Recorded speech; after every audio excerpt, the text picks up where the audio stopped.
Okay, we will call the meeting to order. It is Board of Delegates meeting of the FCC. It's 2 minutes past 6 on January the 15th, 2025. And I hope everyone has survived the storm. We'll dive straight into, I think, introductions. I'll let you. Are you? Do we want to do, we can do it in person around the Let's table? do it in person. Yeah, I don't have a question today. Okay. So Patrick, do you want to start doing introductions? I'm Patrick. And We've seen it foothills. Kathy Gleason, Jernigan. John Thurber, South Edition. Kevin Fireman, Campbell Burke. Kathleen Plucker, Western Jack. Bob Lally, Beijer Flat. Evan Leaf, Sam Lake. Lizzie Mill, Abbott Loop, Community Council. I'm Mike Edgington, Goodwood. Then online. And then we have the representative from Old Seward to Ocean View.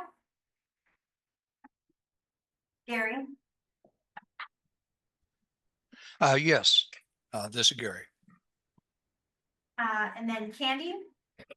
Here, And Candy, will you remind me which council you're with? Shaker Campbell. Thank you. Marilyn. Oh, I think you're on mute, Marilyn. Hi, good evening. I'm glad to be back. Rogers Park Community Council. Thank you. John. I'm John Riley. I'm the new rep for FCC from Rabbit Creek Thanks, Community John. Council. Jason. Evening, y'all. Jason Norris, Huffman O'Malley. Pretty sure I heard Jason Norris, Huffman O'Malley. Alex. Yeah, Alex Jorgensen, Eagle River Valley Community Council. Thank you. Michael. Tourniquet Arm Community Council, Michael Packard. Thank you. Daryl. Yeah, Daryl Parks from Chugach Community Council. Lovely. Thank you. Caitlin.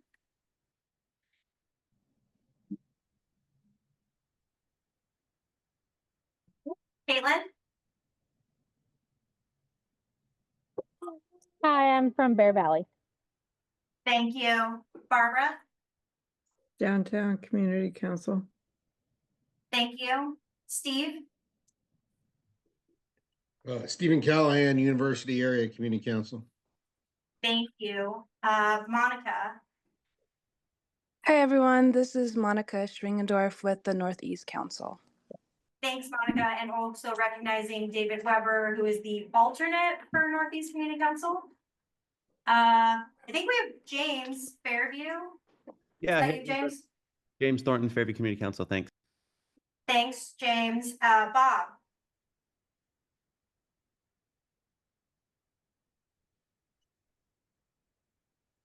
Is there? Okay, I think we have Bob French from Government Hill. Okay, and then recognizing Bruce from Hillside Community Council, who also just joined us in person. And then to everybody online, I'm running this by myself today. Our assistant is out sick, so please don't be afraid to message in the chat if something is not working for y'all. Thank you. Thank you. So have you done the roll call? Do you want to confirm the confirm? Oh, yeah. 1, 2, 3, 4, 5, 6, 7, 8. We have 24, so we have 4. Excellent. Thank you. Welcome, everybody. Welcome to 2025. We're going to go straight to the consent agenda. So does anyone want to pull anything from the consent agenda? Have a comment on the minutes of tonight's agenda? Not seeing anyone signaling in the room or online. Okay, so we'll consider the agenda, tonight's agenda approved and the minutes approved. We get motion. Sorry. Yeah, so Well, sorry, that's correct. We should do a we'll do it by consent as well. So unless I hear an objection, we will consider the consent agenda approved. Not seeing any objection. So by assent, the agenda and the minutes both approved. We will now move on to item number 3, educational topics. Let's see. With you, Laurie. And just real quick, let me drop the agenda in the chat for people.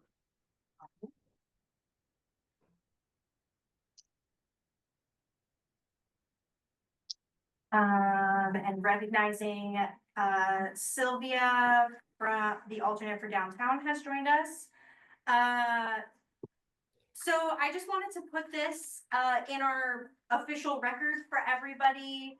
I every year do 4 quarterly reports and then an annual report, though this coming year, I'm working with the clerk, it's gonna be 3 quarterly reports and then an annual report, because it seems kind of double work to do a 4th quarter report and an annual report. That was essentially the same information. So 3 quarters this year and then an annual report, which is just a sum of everything that I submit. For the sake of saving paper, I didn't include the full thing. It is on the website. You can look on the QR code or go on the website. But this is the like breakdown. In it, I include in the like full version. I include a lot of information like sample notifications we did, a sample of the newsletter, copies of the resolution. I did a full report, which was unnecessary, but liked by the ombudsman on the training that we did and what success we found and what success or what we wanted to work on coming into this year.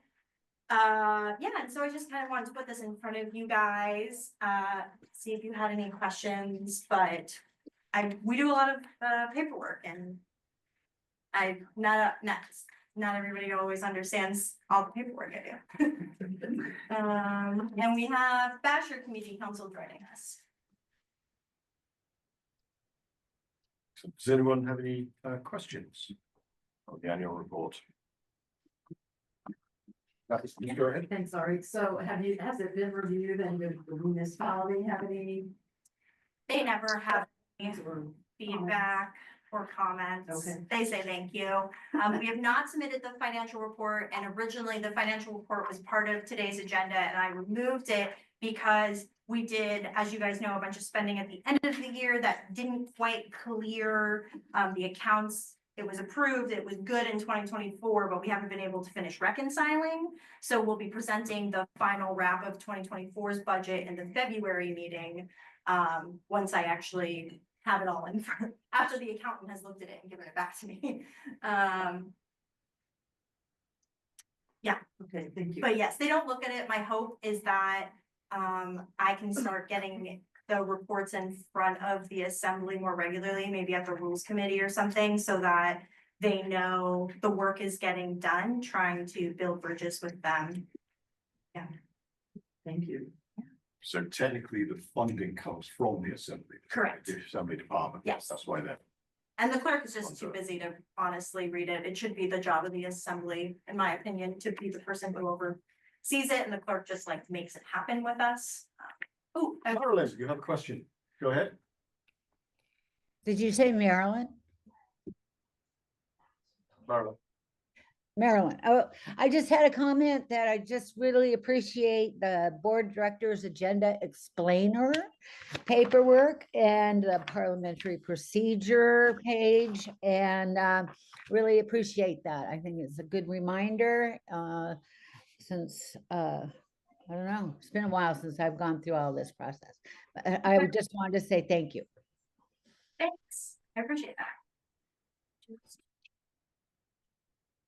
Any other questions or comments in the room or online?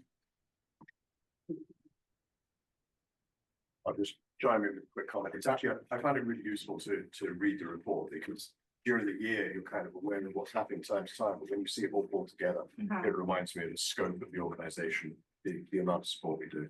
Yeah. So thank you for that. Yeah, and we worked with the clerk so that this year, in the 2025 grant, there's more clear definition of like deliverables and what we've accomplished. Previously, they had kind of just asked, and you kind of see this, like how many notices we sent, which is interesting, but not necessarily relevant to like whether or not our organization is successful. So we reset the questions for 2025 to be something that kind of helps us highlight our successes and challenges in a way that's more fruitful and dialogue based rather than like, are you doing the board minutes? Are you doing public notices? Like, yes, absolutely, we're doing that. But are we being successful as an organization? That wasn't really able to be clearly defined in a format like this. I try to like insert it wherever I can and go above and beyond to explain to people, but I want it to be part of the questions they ask. And they liked it. The training goes in both directions. Yeah, yeah. Okay, if there are no further questions, we are galloping through tonight's agenda. I love it. So in that case, we will move on to item number 4, which is introduction of the retention policy. It says executive committee, so I'm tempted to make Evan start with this, but I will give a brief introduction, and then we'll take questions. You can make any comments for tonight, and then we'll take questions. We are not acting on this tonight, correct? Or we are. Listed as introduction. Yeah, but it's also listed as discussion. Hang That's on right. one I think second. we did introduce it last time. I don't think we I think we introduced it 2 times. Sorry. I should. I will speak briefly to the retention policy. So like a lot of things, we're trying to formalize our processes and have something written down about how we retain documents. And so this is the first time. This is the part, we technically didn't get to it. We tried it last time. That's right. Yeah. Yeah. So we'll introduce this tonight. We won't vote on it till our next meeting. So one thing as we were thinking about this as an executive committee, I think we realized there's different types of documents that the FCC deals with. There's purely internal documents about the organization itself, the FCC organization as a nonprofit. And then there's 2 types of material that we deal with from community councils in general. Some of these are documents produced by the community council, so we're terming those community council work products. They're things the council themselves generate and effectively own or offer. And there's also a lot of documentation that comes through that are sort of documents produced by the municipality or maybe something sent around by DOT, which are kind of external documents which come in and then get distributed.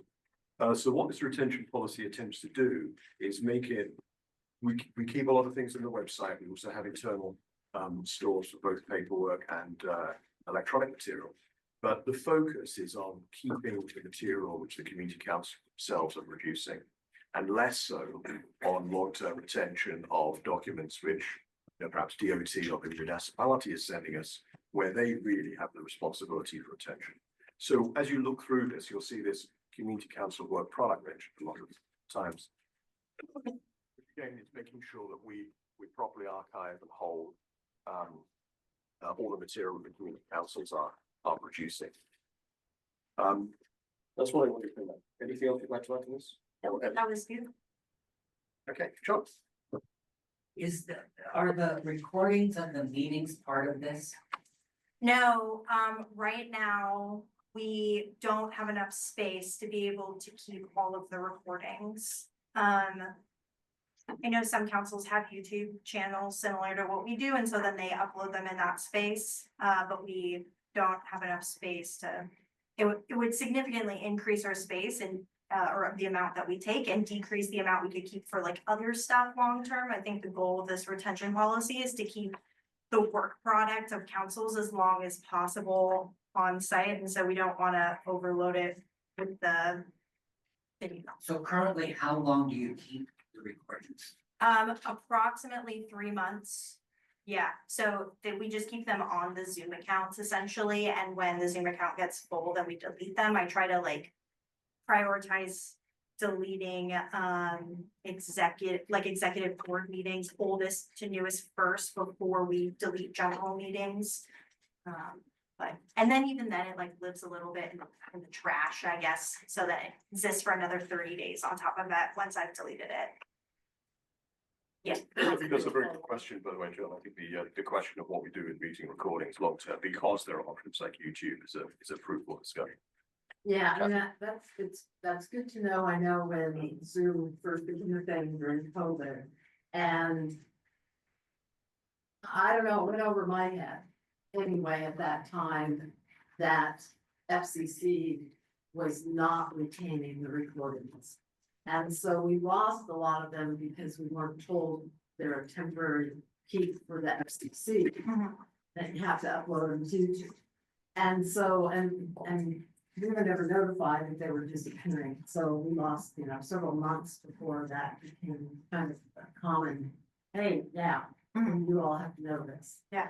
And so it would be helpful, just, let me say reassuring. If before you delete something, even now, fast forward and we know the deal. But that's all volunteer on a council's and you may have to make sure you get it uploaded.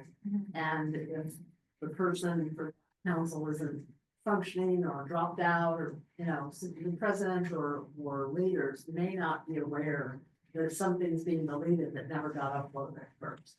So how big of a deal would it be for you to, before you push the delete button, you send out a quick email saying, Jernigan, your September 2022 meeting is about ready to disappear. Do something with it or it's gone.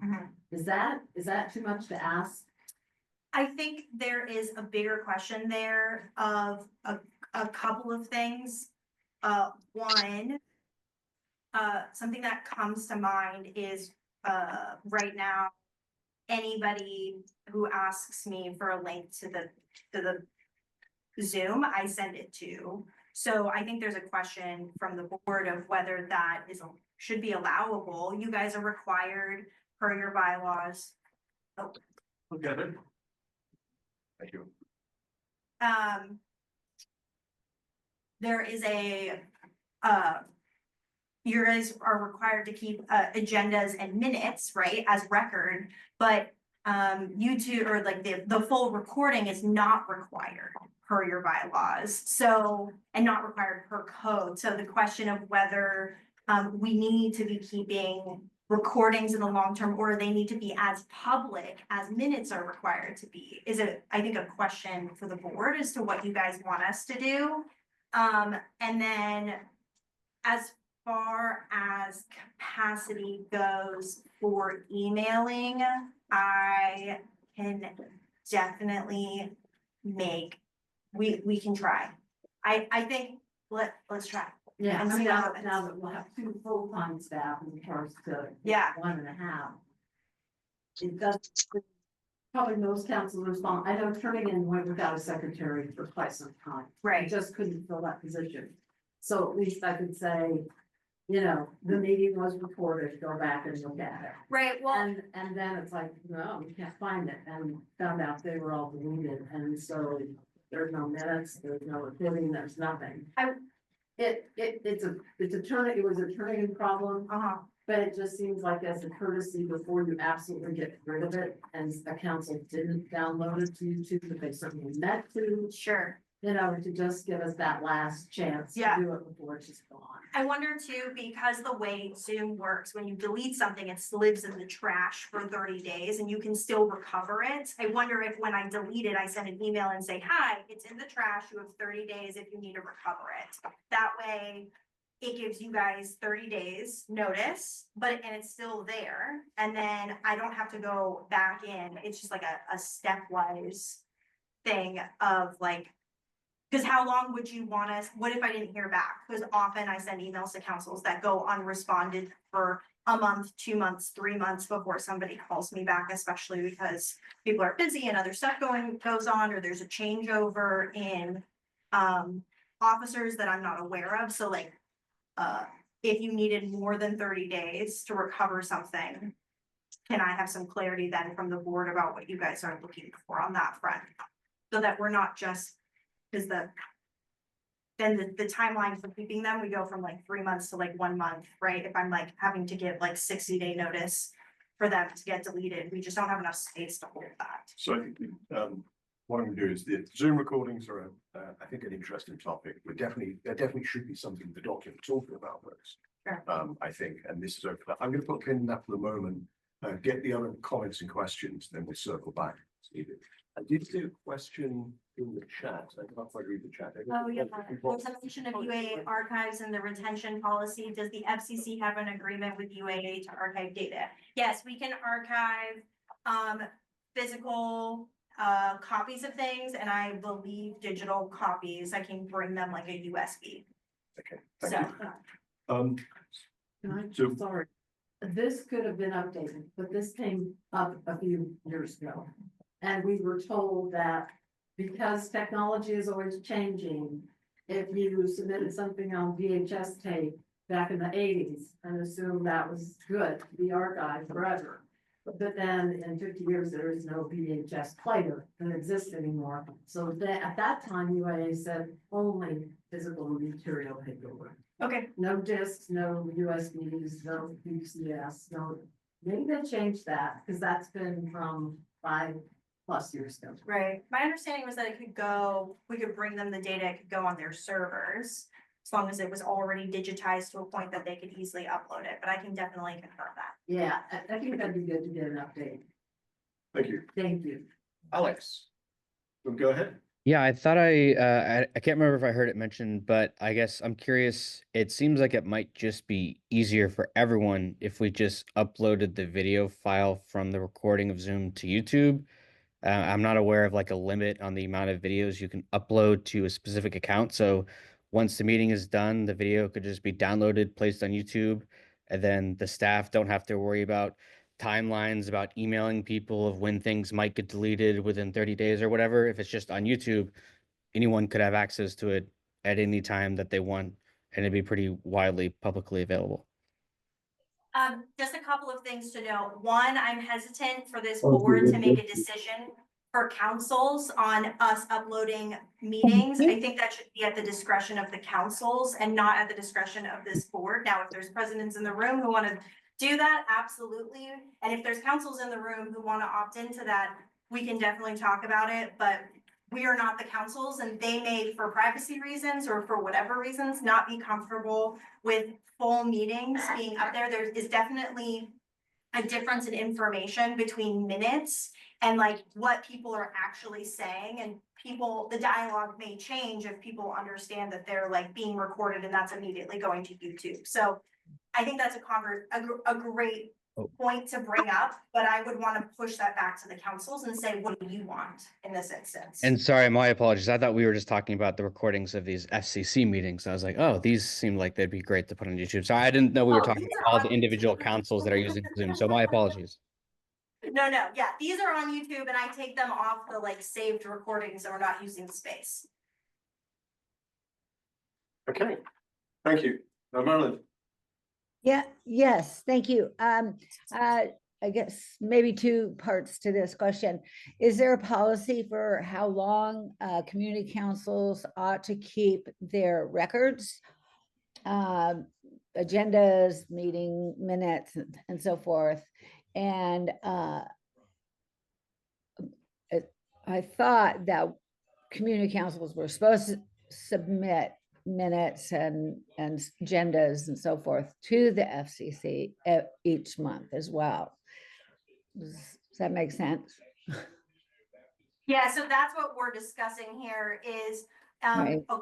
according to code, we should be getting agendas 7 day or at least 7 days prior to the meeting so that we can send out the notice, and then we as the FCC are the record keepers, so we hold things in perpetuity. The councils outside of sending it to us have no obligation to keep anything. The code is not super clear on it, but they are also supposed to be sending us minutes. There's no timeline on when those minutes are supposed to come.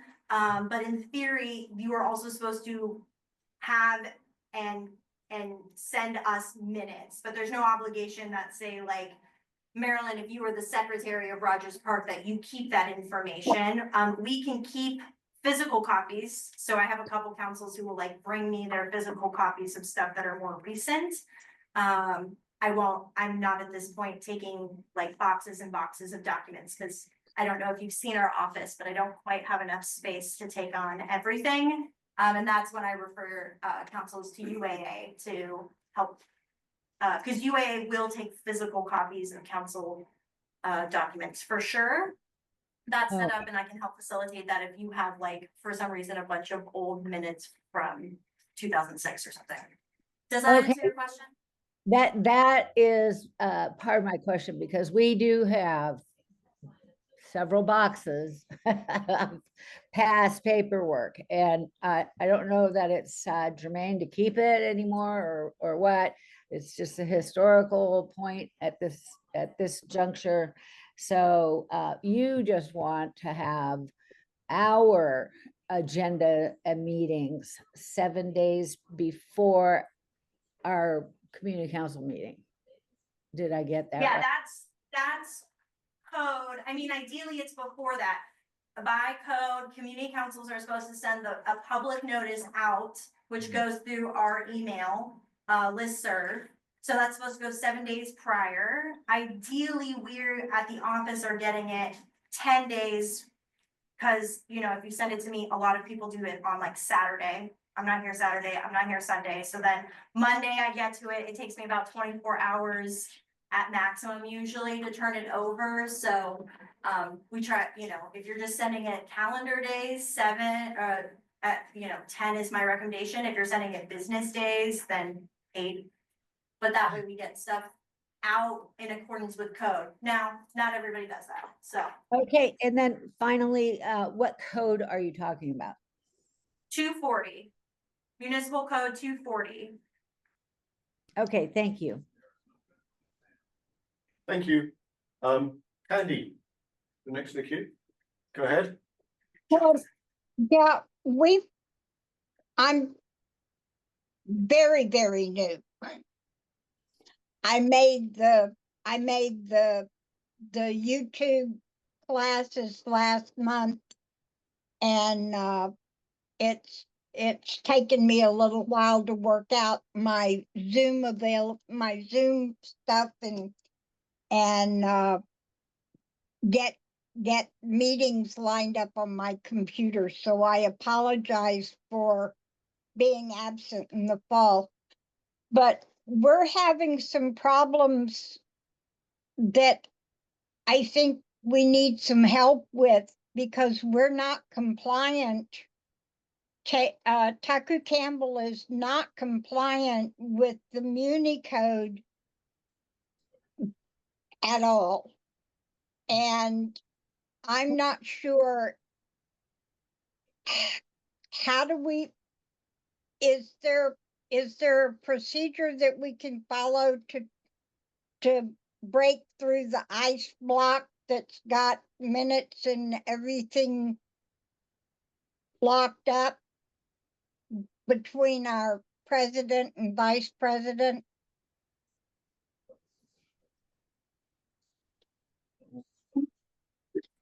How are you gonna take that? I think you and I should probably have a separate conversation about Taku Campbell, just for the timeliness of the board. It seems like your question is specific to Taku Campbell and not about this retention policy. So I think through the chair, you and I should have that conversation offline. Okay, But thank you. Thank you for bringing it up. This is a good opportunity to do that. Thank you. And then we have a question from John Riley. How much disk storage would be needed to store the Zoom videos? That is a great question. I have no idea. I can find out. My question back to you is, how long are you wanting us to keep said videos? Because that's part of that calculation of how many years of videos am I keeping? Per this policy, that could be potentially 20 years of videos. I could imagine that might be out of our budget. Historical. I was thinking maybe a year. A year. I can definitely do some math and circle back. I don't know offhand. Okay, all right. Patrick, go ahead. The purpose of meeting minutes is to memorialize the meeting. So keeping the video, and I know a lot of people do their meeting minutes from the video. My suggestion is maybe an email saying, hey, we have storage issues.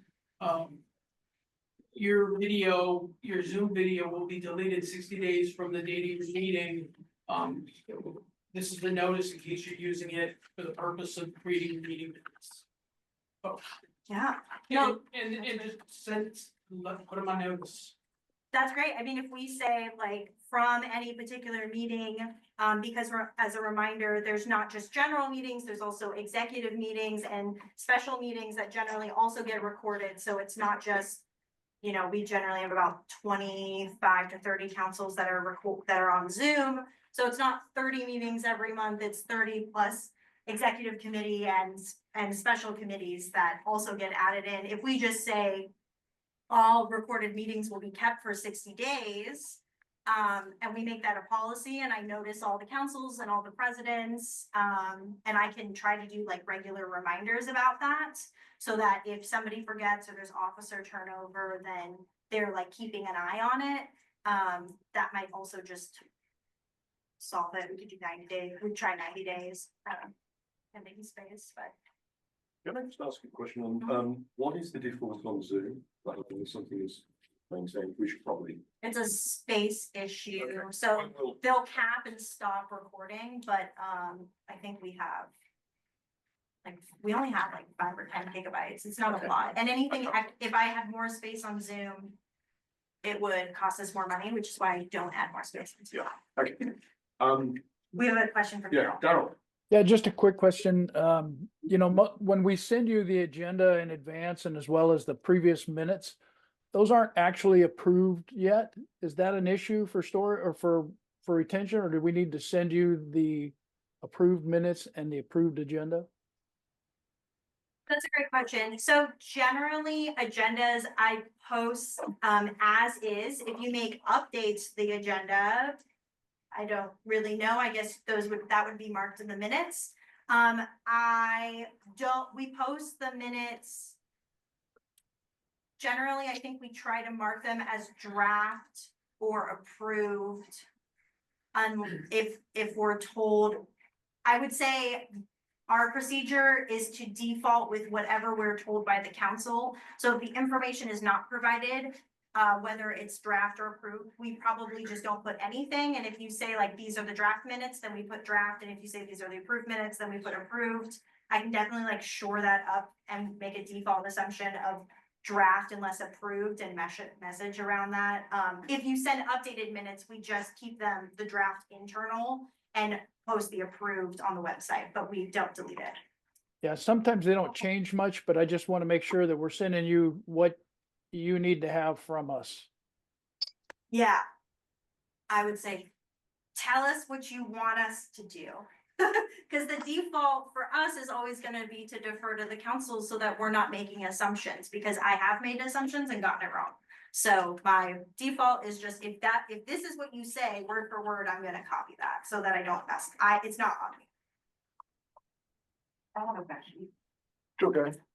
Do we have to record our meetings if we're on Zoom? I don't know that there's a policy. Okay. That would be at the council level. Yeah, that would be, I think that should be at the council level, but I think the default for the thing is we're gonna leave it as default records and you have to select. Okay. I think I can guarantee that the code that was, I think, written in 2013 does not talk about it. Does not talk about it. Okay, so I'm gonna summarize where I think we are. I think what we've heard is a lot of really good questions around Zoom recordings. That's not addressed in this document. I think there should be some addition to that. Sure. And I think some of the questions around that will do a lot to think about. And next month we'll come back with something that at least explicitly addresses that. Were there any other thoughts or questions about the material, about what's in the retention policy, except for Zoom recordings? Give everyone an opportunity to comment. I only have one comment to say, and I think that it's well drafted in that the time set of 5 years for digital database and 10 years for physical copies, as well as the the points in here about trying to retain as much information as long as possible, if given the opportunity, is a good cause. And I just put my support behind this. Thank you.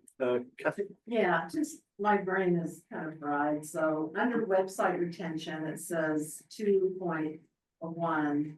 That you'll retain all uploaded or published on the communitycouncil.org website for 5 years. And then 2.2 says they'll retain all community council work product uploaded or published on that website for 20 years. So you explain the differentiation between the 5-year and the 20-year on.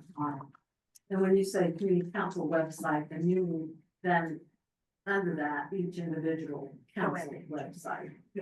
Yeah, so when we talk about community council web, like that's why I tried to list out the website, www.communitycouncils.com. So regardless, where in that particular URL we are, all of it. Okay, so all the things that get posted stay for 5 years. That can include everything from updates, like written updates from various legislators. That can include like picnic signups, that can include CIP information. And then when we talk about the work product that would stay, that's listed under definitions. So specifically resolutions, correspondence, and meeting records, aka agendas and minutes. So we would keep those things for 20 years, and then after 5 years, take down the picnics, the random projects that are no longer active, the, I don't know if you've been on other council web pages, but some of them are full of just completely out of date information, like the project wrapped up, or it's not relevant anymore, or it's changed and nobody updated the page since the last time. And so like this gives us a little leeway to be like, this actually isn't accurate. Can we take it down? It's been 5 years and nothing has changed on it. And so I think the caveat to that is in 5.2, special requests can be made to keep limited information longer. So if Turnigan was like, hey, this project is still really important and relevant to us, like I know you guys, the airport is your ongoing baby. 4 years. Right. And you're like, hey, can we leave all the airport stuff up? You know, absolutely. My pushback would be like, I'm not gonna leave everything on your webpage, but tell me what's important to you or to your council about like a specific project that maybe is ongoing that you're like, we want to keep the old documents about. Does that make sense? But I'm not gonna keep like every LV Gray Jackson update for the next like 20 years. So you're differentiated. So, because I mean, having been involved with Turnigan since 1982, things that you think are dead and buried come back to haunt you. Yeah. And all of a sudden that historical info is relevant for an existing more current council to go back and be able to, you know, access that. That we can do through UAA archive boxes. So that's it. In the old days, pre-websites and the whole 9 yards, one of the key responsibilities for FCC was to archive CCs. Because we're all volunteers, officers change, but the FCC, you know, is there always throughout the years to kind of do that for councils, since councils aren't sometimes able to do that. Yeah. So that's, you know, the history of one of the key things that we relied on for FCC. Right. Over time. And certainly because of the digital age, it makes it somewhat more complicated. And you know, you can't buy a big storage unit this large. But I think there needs to be, when we're reviewing this, and I assume we're not approving this tonight. No, it's next one. This is for us to kind of sink in and reflect that needs to be kept in mind, even though we understand the logistics and the reality of things too. There's got to be a balance. Well, and that's why the intention is to keep the resolution, the minutes, and the agendas, which are the actual, I would say, the lifeblood of the councils, as long as possible, right? 20 years and more, as long as space allows. As long as I'm not overloading that website, I have no intention of taking anything down. But if, you know, But to do that, can we take down some of the stuff that's like less relevant so we can keep all of the other stuff? As You possible? mentioned CIPs, and actually historically, that's been something Turnigan has looked back on over the years. Yeah, And so I wouldn't put CIP list in the same category as an Elder Jackson report, sure. you know, so just. But are you looking 20 years back at your CIP? I'm not at this moment, no, but I can tell you historically, Turnigan has looked back in the past. Yes. I think the distinction here would be Yeah. what, what your feedback is on the CIP process is something that's work product from the community council. If you're interested in what the final response was from the municipality, that's obviously a different document. It's just. Yeah, so your work What product. our council approved. Right, well, and if it's a resolution, right, if you guys pass a resolution or a letter saying this is our final list, then that would stay because that's work product, You you know? typically just approve a list. Right. And, you know, it's not in a formal resolution, it's not, it's a document we approve. Got it. I don't even know that I'm getting those, just as a head. I'm saying not. Right. But that's just, you know, kind of Another good part of. another, that is. Am I getting the information that you want me to keep? Question. Also OMB keeps the CIP lists on their website, so just as a reference, we're not the only place for that. Daniel, I think you had a comment. I did, yeah, I had some of the concerns that, that Kathy is, latching onto here, but we discussed this internally in development of this policy. And I had the opportunity to talk about this a little bit. And one of the items that came up was, government reports, plans, parks plans, those kinds of things. But those documents are actually the responsibility of those organizations or, state, federal, local government. They should be available online through those sources in perpetuity. It's not like if we don't store it, it's gone. And on the flip side, I think too, like in Mountain View, we had a historical properties survey done 25 to 30 years ago of all the historic, first neighborhood properties. I've never been able to find that anywhere else. So I kind of go back and forth on that.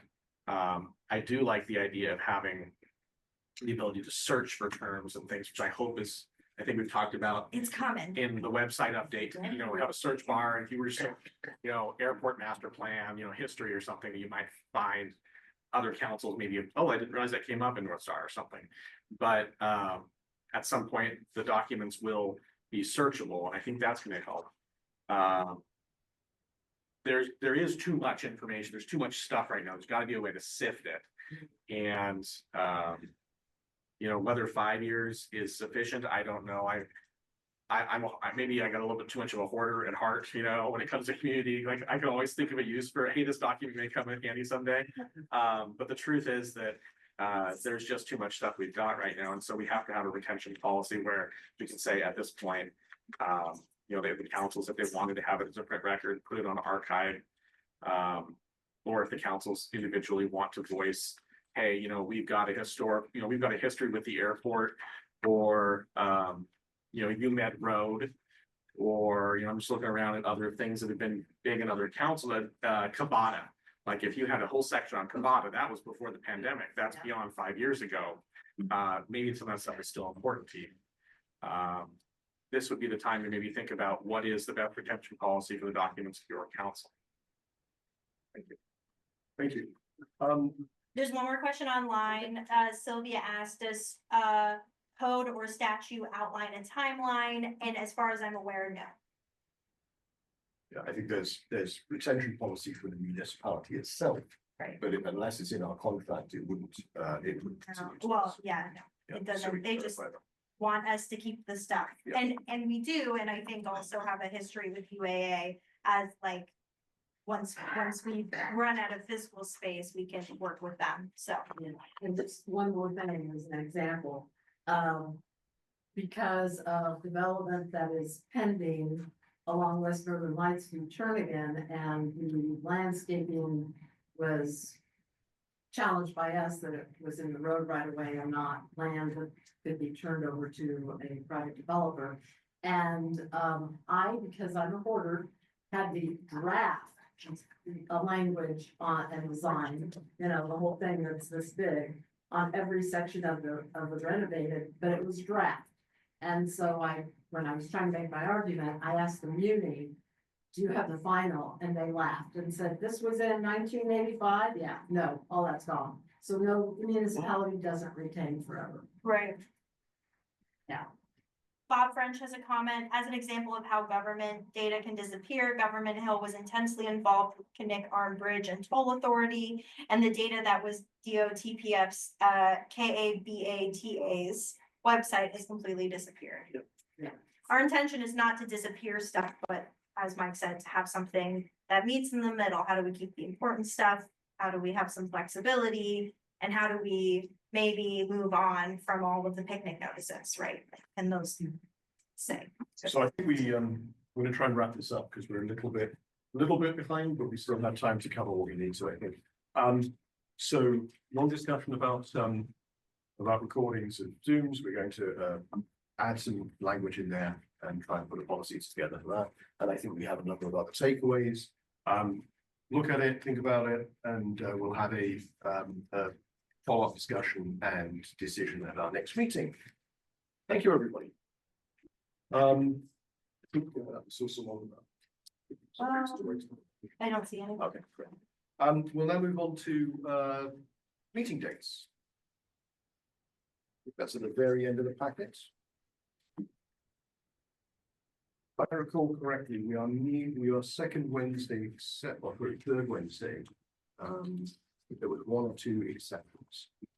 We're gonna have a picnic in July, not a meeting. Wasn't there one other one? No, maybe not. No, last year we moved Juneteenth, but we don't need to. Yep. So here are the dates in front of us. I don't think we need to take, do we need to take? Yeah, I want to confirm, Okay. confirm them, as we asked the other councils to confirm their dates. So Okay, we have an we'll do accurate that. calendar. Setting a good example. So if there are any comments on the proposed dates, make yourself known. If not, I would entertain a motion to approve these dates. So moved. Thank you. Second. Thank you. Any further discussion? Seeing any? Bob says, in the past, we have skipped June and August meetings due to lack of participation. Yes. These can be cancelled or postponed. I think our intention is to try and keep to this schedule and continue during. I did have a reason for the June meeting, which I know sometimes we have the June, sometimes we have the August, but for the budget, we're required to submit 2026 budget by October 1st. However, if you're familiar with the budget timeline with the municipality, that doesn't make any sense because at that point, they already have their budget and they've walked away with it. When talking with the clerk, her suggestion was more like August. If we want to approve something and we're not meeting in July because we're having a picnic, June would be the date. Otherwise, we're doing it in May. And in May, we're also doing officer elections. So my suggestion is staff for you guys would be if you're going to skip a summer meeting in addition to July, it would be the August meeting over the June meeting so that we can get the budget presented in May and voted on in June rather than getting too far behind the curve or having to be like discussing it next month to get it done. So what about discussing it in August meeting? If we retain an August meeting, discuss the budget in August. It just seems so early in the year to start thinking about a budget for next year, but that. Yeah, I think for the muni, they're talking about it essentially all summer, like departmentally. And then, because they're submitting it and getting it in by August. And so since we don't meet in July, we kind of end up in a weird spot. I know that's not ideal and we can submit late. I don't think there's necessarily a problem with that. But if we want to have flexibility at all in our budget for whatever reason, submitting sooner is going to put us in a better spot than submitting later. Question in the room? Sorry? It was answered. Oh, okay, thank you. Marilyn? You're muted, Marilyn. Sorry about that. Please remind me when the CIP surveys come out and when they're due, because those impact the budget, I believe. CIP surveys are still set to come out in January. I just confirmed with Chelsea, hopefully by end of January, and then it would be approximately 3 months from when they come out that they would need to be closed. CIP doesn't apply to this board. Oh, So okay. Oh, okay. I thought, we don't have a CIP as the federation. But just to clarify, when we're talking about the budget, we're talking about how much we are going to request from the municipality to run the FCC or to provide those services. okay, okay. Thank you. Okay, so I mean, I've heard a question about whether we should have the June and August meetings listed. My personal sense is we should. We may decide to postpone or cancel in the future, but I think we should have them on the list, but I'm open to other suggestions. John? I think we should leave them on there because there's been a lot of activity at the assembly level during the summer. And if we're not meeting, it's very, very difficult, I think, to have the federation respond to things that are going on in the summertime. So I think it's a good idea.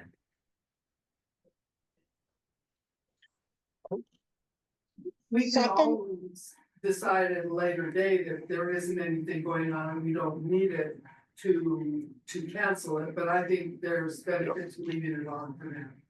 Okay, so I think I mentioned we could have a motion. Did we get first and second? I think we did. Yeah, well, we got further to discuss, so yeah. Yeah, okay. Haven't heard any formal amendments, so I think what we should do is, if nobody objects, move to a vote on the motion, or actually I'll do it by consent. Does anyone want to hold a vote? Does anyone disagree with these meeting dates? I'm not seeing a disagreement, so I think that means we would accept by consent. Okay, I'm not seeing anyone say otherwise, so we will do that by assent. So we've now accepted the meeting dates. Thank you, everybody. I think we've got through all of our business. We have still have a comment period. If anyone wants to make any comments about the operation of the FCC, now is a good time. Please go ahead. I want to say thank you to Ari and Ally. Clayton did not have any issues along with all of the people that were working on setting up the Zoom. Once they actually looked at the email and they said, yes, it's right here for logging in and Zoom worked perfectly. Good, amazing. Thank you. I guess Sure. I have a comment, website update, chugging along, we're super excited about it. It is, I'm supposed to have a version of a page at the end of this week, and then they said once they have like the format for the council pages, everything will move a lot quicker. So that's really exciting. And then the other thing is that we finalized language on the 2025 grants. That is going to go through the clerk's office to the assembly as a memorandum and be, I believe that would go through the consent agenda for them. So unless they pull it out, then that would get approved, and then Mike as chair will be able to sign it from there. So the clerk, when I spoke with them, was like, we gotta get it done. We're gonna get it done as soon as possible. Obviously, this was a weird year, but I feel confident Jamie and I will have a more successful year this into 2026. I think the other thing to mention is these are discussions about increasing budget are still ongoing. It's there are a few different options of how this might be managed. Just for, on the website, I may have asked this last month, so I apologize. So will we, as delegates, have a chance to see the website and how it all works and everything before it's done, finalized? Like to see, you guys left out this, this would probably be better up there than there. Because we were able to do that when the last website was updated. Sure. Probably 10 years ago. I did try to ask for volunteers for a committee to try and help provide some advisory when we were starting this process, and nobody nobody wanted to help, so. Well, I mean, just so we can see what work product is being done. Sure, totally. And if not, then once it's up and running, but we realize, there's no click here for whatever under a council website. Can that be then? There will definitely adjusted be and- tweaking after the fact of like what got missed and stuff. I guess my question back to you would be, are you wanting the full board to have a conversation about with feedback for the website? Because I do worry about like rule by committee a little bit on a website can be difficult. Well, Or I think are you just wanting to our see hope it? was definitely, you know, an improvement, the user friendly. Yeah. Cover things that aren't, like, I'd like to click here for, you know, approved letters, approved comment letters, as opposed to just resolutions, because we write comment letters all the time. But then there's no place to click here to then download those. Sure. So I was hoping, you know, that would be, I- that's one example and probably, I don't know. I think we definitely could talk individually too, if there's something that you want Turnigan to have. I think what we're working on right now is building the broad website that's going to have all of what it has right now with a better interface and more functionality. And then if there's more things that you want to see after it's published, we can add them. For example, the letter having its own button, like you could just let us know, or we'll have training sessions about how to have you guys do that on your own if you guys want to do it, but we can add that additional functionality. I think once it's published and you're able to see how it all works, you'll be able to better let us know what tweaking you need versus like waiting and doing that council by council and trying to schedule that out and like postponing the launch of the website. Right. And so the launch is. February, I'm hoping February. There's a lot of documents to move. He told me originally it was only gonna take him like a month, and I was not surprised that he pushed it back. Yeah, also, I don't always get those letters from Turnigan. No, you probably haven't, because there's no place to put them. There's never been any place to put them. I mean, I can put them somewhere. We can.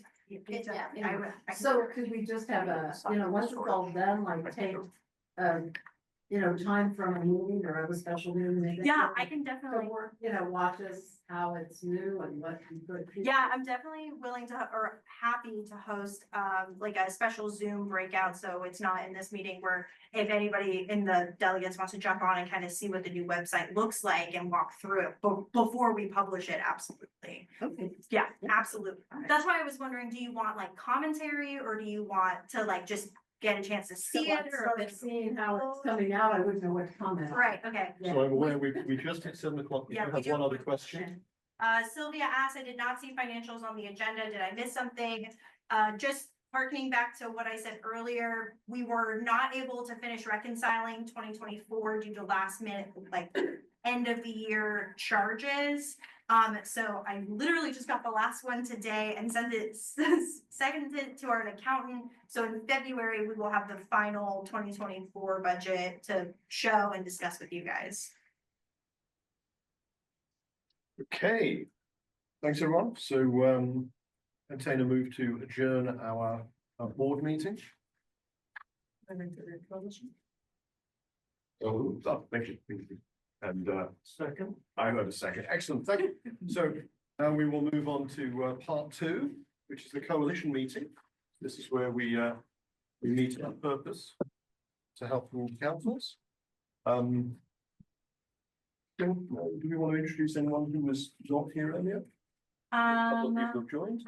Marie joined, Dawn from Basher Community Council joined, but I think that was it. Marie from the mayor's office joined. Okay, excellent. Well, welcome everybody. We will move straight into the education topic, which is council updates. So as you may recall, last meeting we decided to 2 minutes. 2 meetings ago. We brought them out council updates in the beginning because we think that has value, but we're making them a little shorter, and then things can get added towards the end of the meeting if there's topics we want to go into more detail about. So I'll hand it over to you to do the. Yeah. So we'll take the update from Rabbit Creek. Yes, I think I can do this in 1 minute. Ann Rappaport and I rotated off as Rabbit Creek co-chairs. Our incoming chairs, Tim Elderson with Vice Chair Michael Malvick. I'll mention 2 current issues. One is the growing erosion problem on the hillside from runoff. Rabbit Creek has formed a committee to promote the development of the Anchorage Municipal Stormwater Utility, which is in statute, to develop a systematic approach to solving these drainage issues. Second issue is Assembly's recent proposal to suspend residential building design standards. RCCC is proposing an alternative,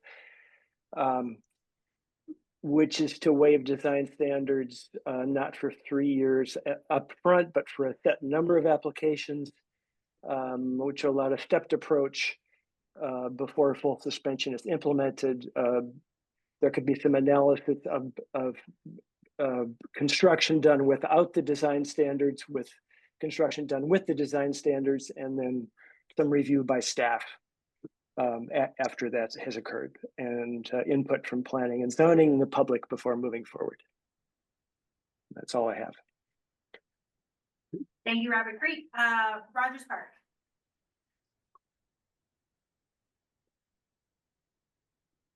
Marilyn? I'm sorry, what? I was reading something else. I'm sorry. No, say you're again. good. Do you want to do you have an update for Rogers Park? Yes, I do. We are working very diligently and hard to get version D of the viaduct eliminated. We're trying to work with other community councils, Fairview, Airport Heights, and East Ridge, I believe.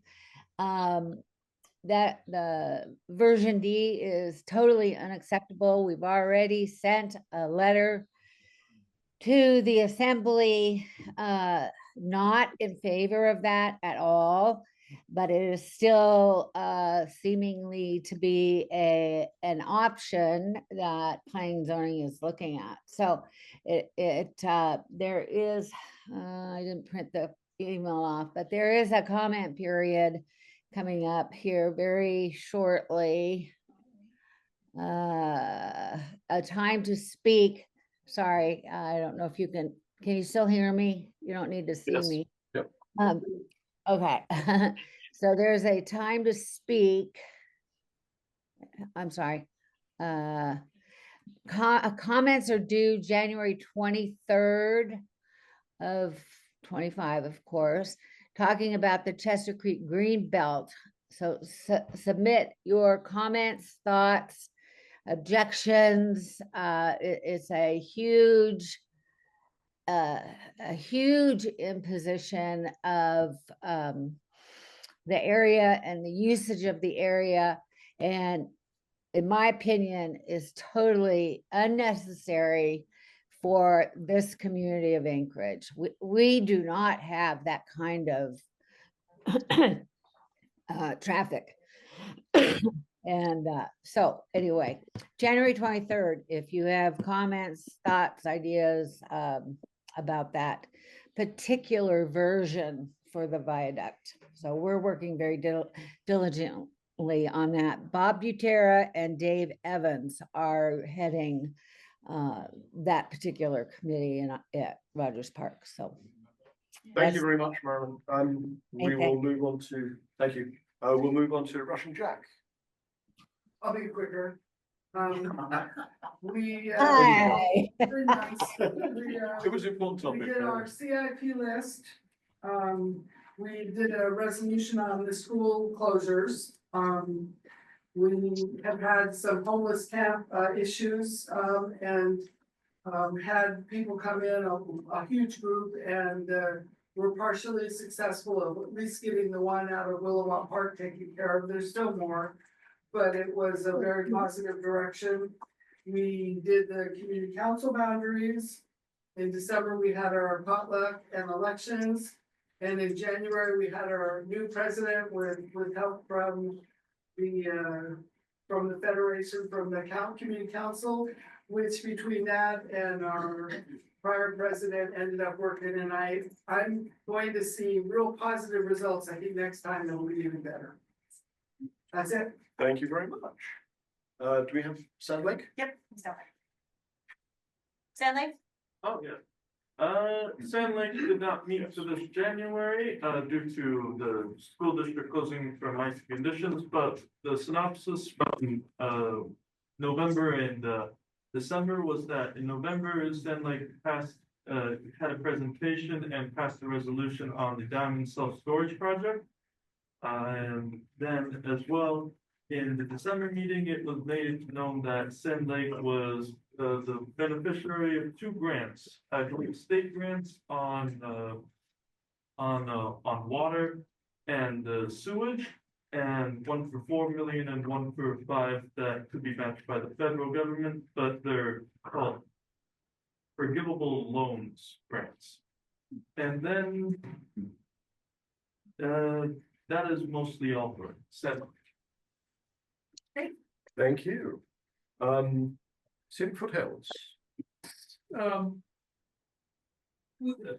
The council had a special meeting in December because of the school closures. After learning that Baxter has a school within a school for autistic children, and finding out that they've been moved around a lot in the last 2 years, and what it takes to get them comfortable in the school, we fought to keep Baxter for that, and Baxter was retained on the list. We're working with John from the Muni on the fire break for the Campbell Airstrip Road. It looks like our council's going to be in favor of that. That will be brought up at the next meeting. We have concern with the DOT pedestrian bridge over Muldoon, right there by 36. I don't really remember the details, but we're talking to DOT about that. DOT doesn't own it, but it goes over their road, kind of the same issue with the bridge that just collapsed. So we're gonna be looking into that. Working on pedestrian walkway along 36 between Patterson and Muldoon. Kids aren't able to walk down that area, and there's concern getting that road updated. It's slated to be updated, but they're not putting in sidewalks and whatnot because there's no curbs there. Also waiting on DOT to finalize their design on Tudor Road from Baxter to the Muldoon curve. We've been working on that for 10 years to get some traffic calming along there. And then lastly, we're starting to plan for this summer's Baxter Trail work for that park grant that we have. We finished that up. Okay, thank you very much. South Edition. Yes, we have a small project that we're working on. There's a set of stairs that goes down from South Edition down into the Chester Creek Trail area, right below the I Street and West 16th. And they were closed in July. And I've spent a long time talking to people at the Parks Department, talking to people at the Maintenance Department. And after a number of months of discussions or requests from them, they finally came to us and said that stairs cannot be opened again because of structural issues, and the city has no money. So this is a major corridor between downtown, South Edition, Valley of the Moon, and Midtown, and it's used by tourists in the summertime because the hotels tell people, oh, there's a beautiful trail down here. It goes down to Chester Creek Trail System. It goes into Valley of the Moon. And so then later on, they decided that it wasn't the jurisdiction of the city. It was under the jurisdiction of the Department of Transportation because it was in a right of way. And then they came back and said, well, no, it's not really the city, it's not really the state, it's half and half. And then we went to the state, and the state said, well, we can't use federal funding because it doesn't comply with some rules. The city can't bond it because it's not on the city's property, even though the city built it and maintained it. And the state can't do anything right now. So we're trying to figure out a way to get other people involved, like the Parks Department, to help us maybe. And then we're trying to get our state senator to help us with a CAPSIS grant of some kind. So it's much more complicated than we realized. And it's this cross jurisdiction thing that makes it extremely complicated. There are no records. The city has no records of when this was built. And I thought it would take a couple months to get it fixed. And every time they talk to them again, the price keeps going up and up and up. It's now up to $1.5 million. And we now, they want the community council to take the lead on this project, but I'm not an engineer, I'm not a planner. It's a difficult situation. If you have a quick comment, two things. One, I would tag David Reamer about. You can find some information about his history. And then the second, if the city tells you they can't bond for something that's not on their land, tell them to look at when they just recently adopted, the voters just passed a bond to do improvements in Davis Park, which is Department of Defense land. Thank you. Okay, thank you. I don't think we have anyone from South Fork. So we'll move on to Spinard. I second contacting David Reamer because he's also really good at flaming. Just right, as someone who was once flamed by David Reamer. We're gonna have elections next month in Spinard. As far as I know, everyone currently on our board is planning to run again. Our president is termed out after 2 years, so this will be my second time running, but the last time I can run as president. We are looking to move to hybrid meetings in March. We're behind the times. It's fine. We've had some Wi-Fi issues at our location. Wi-Fi shows up, it says we have Wi-Fi, but nothing happens. It's a known problem, they know. So I'm also going to work with them to see what are the known problems and how can we fix them? Where can we advocate so it's not a problem anymore? Because I really rather meet at the rec center. That's where my heart is. In Spinard specifically, one of our biggest issues is we are having issues with a stretch of the Fish Creek Trail just north of Northwood Park. There is a large homeless encampment there that has been there since 2021. To the north of the trail is private property, to the south is Northwood Park, and it's also a jurisdiction issue. Is it Parks and Rec? Is it the police? Is it, code enforcement because it's private property? And so between easements and rights of way and private property, we've really been struggling to work with everyone to clear that area specifically, because it's not the folks who need to live in a tent that we're struggling with. It's the folks who drive trucks onto Fish Creek Trail and block the trail and bring in air. So we've been working with that. I can take any and all advice. Also working on the Midtown District Plan.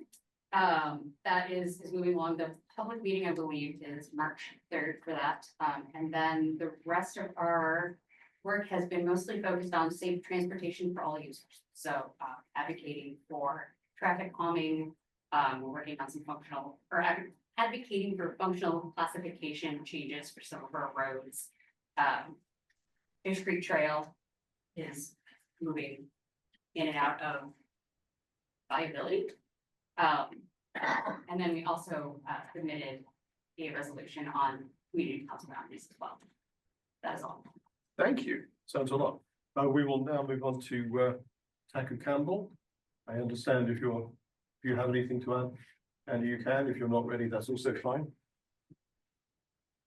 Well, we discussed we had discussion about the community council boundary study areas, and we're submitting a resolution to the effect that we do not want to lose any of our area. The area from East Diamond to 92nd we want to keep that within Taku Campbell. And we're also doing some requesting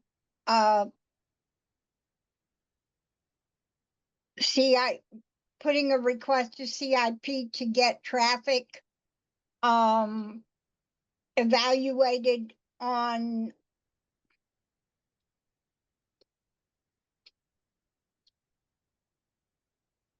from 64th and Hempstead around to up Lindale towards Austin, because we've got a lot of kids that walk from the bus stop at Austin, and there's no sidewalks or curbs. And there's also a lot of speeding where it curves on around and comes out at the traffic light on Sylvan. Thank you. We'll move on to, anyone here from Tudor? Nobody? Okay, in that case, Turnigan. Yeah, Kathy Gleason, Turnigan. We've been busy. And so when we did approve our 10-year CC boundary resolution, and thanks Bernard for not wanting to take over some of Turnigan, which was one of those proposals.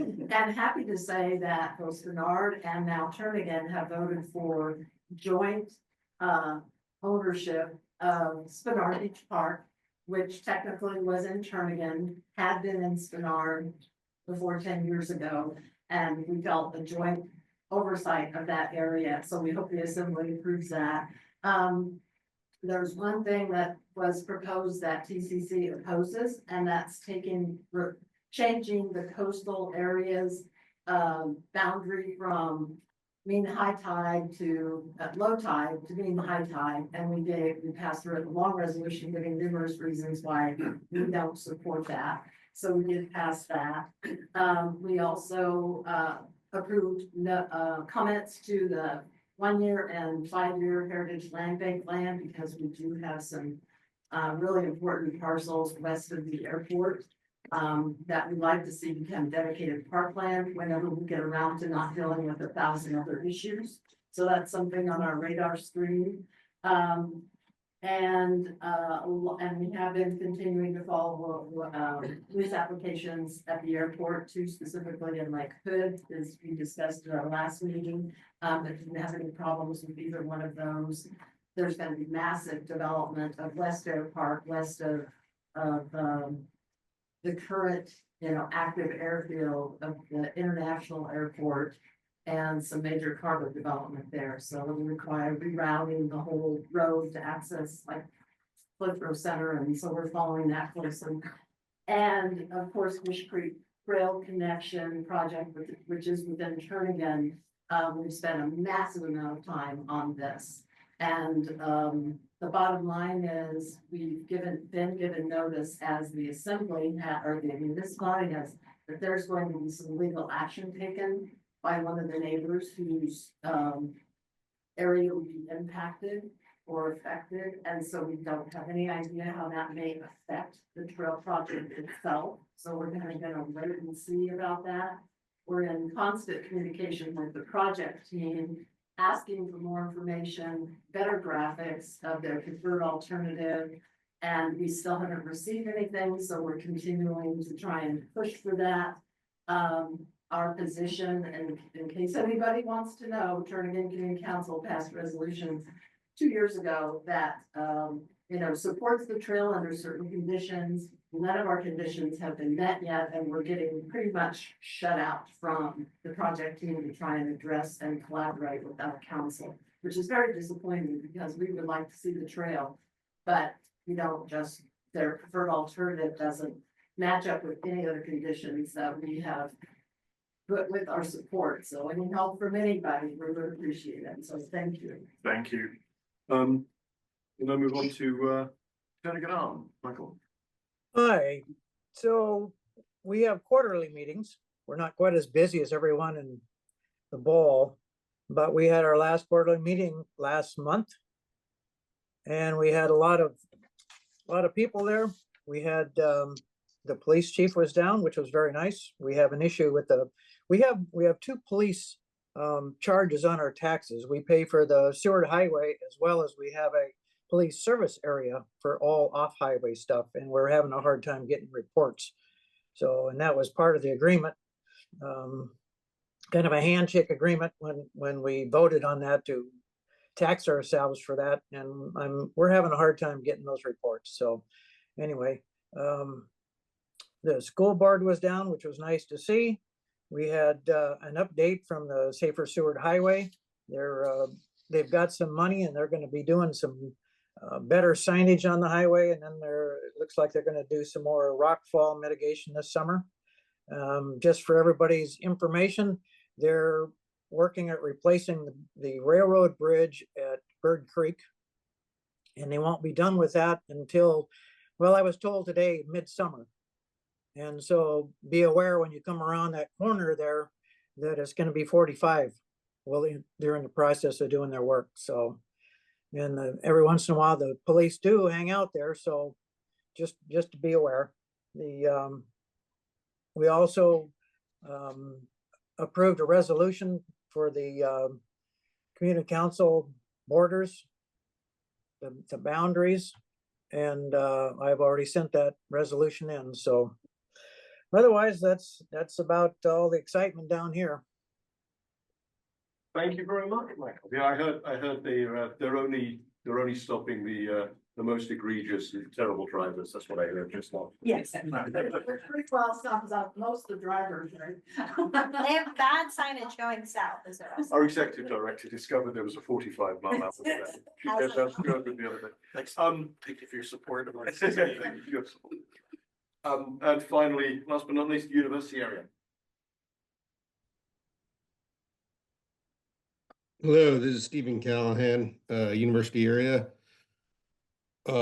We are planning on merging with Tudor Area Community Council. So that's, I guess, the big thing that's going on. That was a recommendation from the Community Council Boundary Commission. So we're working that out, hopefully here in the next couple months. Tudor Area, we've been in discussions with Tudor Area. It seems to be agreeable, both groups to make that happen. So this may be the last time we're the University Area Community Council. It might be the Tudor Area University Area Community Council. We're not sure yet. And I guess that's about it. Of course, I was not planning on giving a summary here, but yeah, that's the big thing. Thank you very much. Aaron, you had a comment on the.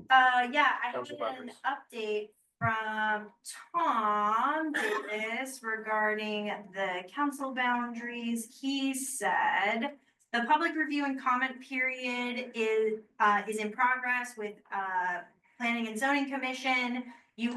Nobody testified at the January 6th meeting. You can still testify at the February 3rd meeting. Community council resolutions are due February 3rd. They are going to also have a work session with PZC on February 3rd at 5:30 in the assembly chambers right before the PZC meeting. Then it will go to the assembly. There will also be presentations at CEDC and I believe a work session on the topic. And then it will go before the assembly. Yeah, that's my update. I think I had one comment on that. The work sessions for planning and zoning, I'm not sure if they're online. Do you know if they're live streamed? Historically, they have been. I was not aware there was a work session, so I'm glad to know.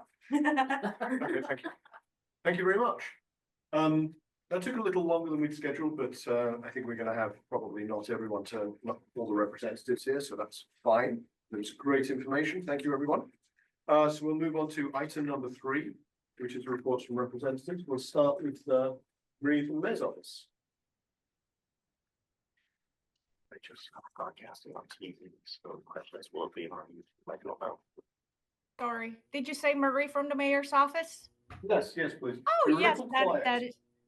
that is me. Thank you so much and glad to be here. And I just have to say all the work that you do, it's so valuable in the city. I wish everyone knew what the work you put in and the time you put in for this. It's so important. So thank you all for the work you do. Um, I am here, Marie Husa from the Mayor's Office, Constituent Relations, and I am here to discuss with you the plan for attending community council meetings. And so, you know, we appreciate the opportunity to relay information to you and give updates on the mayor's initiatives and activities and priorities. And we are committed to maintaining relationships and keeping communications open with all the community councils. We also have a need to make sure we are mindful of our taxpayer dollars and are strategically using municipal resources on of municipal staff. So with a staff of 10 and I think 37 community councils, it's a little bit of a challenge for us to work that out. But good news, I know we have some staff who's been attending some of the community councils. I think Farina and Thea with our homelessness group have been attending downtown, midtown, Mountain View, Northeast, and Russian Jack. And also Graham Downey of Transportation and Housing has been attending, which one? Fairview, North Star, South Edition, and Turn Again. So our staff has been proactive downtown. Yes, I think Graham has been there as well. Yes, Farina and Thea too. Thank you for that. And so we will be proactive if there's an issue or, you know, a hot topic uh, that our staff want to relay and share with you as we've done, Thea and Farina and Graham. So going forward, what we are proposing is that we will always have a representative at these meetings, the FCC's meetings, and we will provide updates. And for the community councils, we will have a mayor's office representative at each community council at least twice a year. So details of that has to be worked out. And so if you have, I ask that if you have a meeting, an important meeting on whatever month, if you have something planned, if you could let us know ahead of time so we know we have the right staff to send to your meetings as we plan the dates. Also, we also are going to have in place a request online for community councils for staff to attend a meeting. So once that is online, you can complete that, request a meeting, and also what issue you're interested in, again, so we can send the right staff. And also we will provide, and going back at the monthly FCC meetings, of course, we will provide monthly updates and also have the mayor's newsletter and that we regularly send out. And I also invite you to subscribe to that if you're not subscribed. It's at the muni.org muni page, and I can put that on the chat. And I think with that, we can make sure everyone is informed on the important issues going on and the developments with the mayor's office. So that's my report responding to maintaining presence at your community councils. I'm ready. Thank you very much. So you're very welcome. Did I hear correctly that there's a commitment to every 6 months that someone from the mayor's office will be at a community council twice a year, so every 6 months roughly? Twice a year, and that's either in person or if online is available, we'd like to have. Okay, thank you. Mhm. And I have a question. Are they going to be attending the whole meeting or is the expectation that the representative will be there for 15 minutes and then leave? That depends on what your needs are. Let us know ahead. What we were planning was just like this to provide updates. But I think, the others, if there's an important topic going on with the assembly or a topic that you're particularly interested in, let us know and we could decide on you can let us know what will be beneficial for you and if there is a need to attend the whole meeting. What is your preference for that? So does that mean that that staff will be reaching out to councils to let them know they are coming then? That at this point, yes, we're So going that to they see who can plan. attend which, right? And so, but if you'd like to start that, each community councils, like I said, if there is any particular month where you would like, I know that requires a lot of planning ahead, but if you know that there's a particular meeting ahead that you would like somebody to attend, because you meet every month. So what are those 2 months that you think you need? It would be helpful to have someone from our office come, let us know. So it could be both ways. Right. And I will say most councils don't meet every month. A lot of councils don't meet in June, July, and August. So. Yep.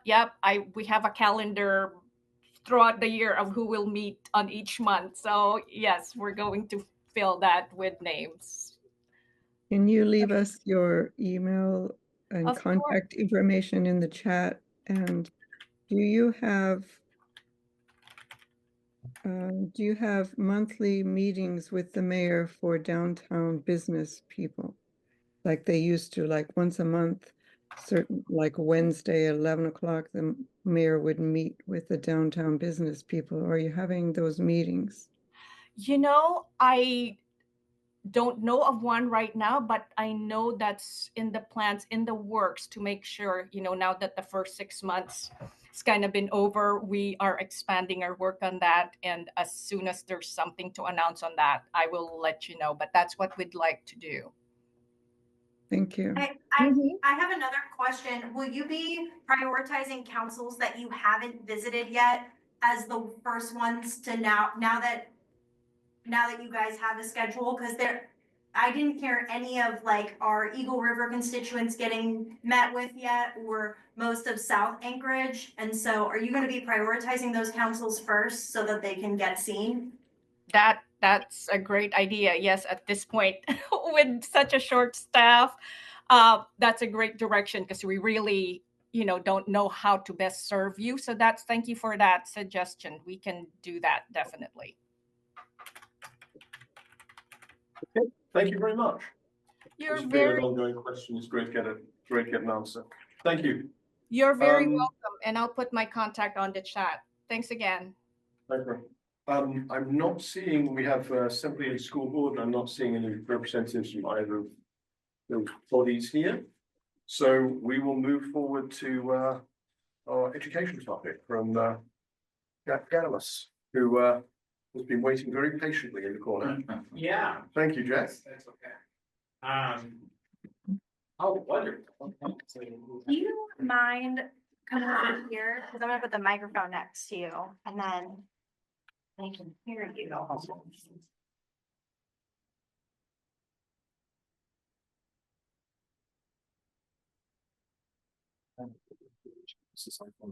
jump right over here. This is a good spot. Yeah, that's right. You just put that one. Okay, so for everyone in person, everyone on the interwebs, my name is Jack Gadamus. I am the Municipal Assessor. So this is usually a busy time for us as we are just rolling out the evaluation notices. So those were actually sent out Monday. And so I've been presenting to various folks and I'm happy to be presenting here. So, and then I don't know if we should maybe just like, do I just say like next slide? Yeah, or whatever. like I'm standing a by. word? Okay. So I'll start off with this slide here. Thank you. The overview of, the timeline here. Wonderful. So this is So this overview of the real property assessment process, I like to show this for really a couple of things. One, assessor's office, we administer exemptions and we value property. Those are our two main things that we do. So on a year-round basis, we're looking at exemptions. We're either looking at the current year or we do reviews on existing exemptions. So code actually says we have to review exemptions annually. We really put a big effort towards that. Personal property, we won't really touch much on personal property tonight, but basically we do, yes. Could you explain what exemption, what does that mean? Exemptions, so, we have lots of different exemptions. I'll get into a little bit of detail of the composition of them, but if, residential exemptions, the biggest one. So if you own a home, there's the option to get an exemption on your home, which basically means that, let's say your assessed value is $100,000, okay?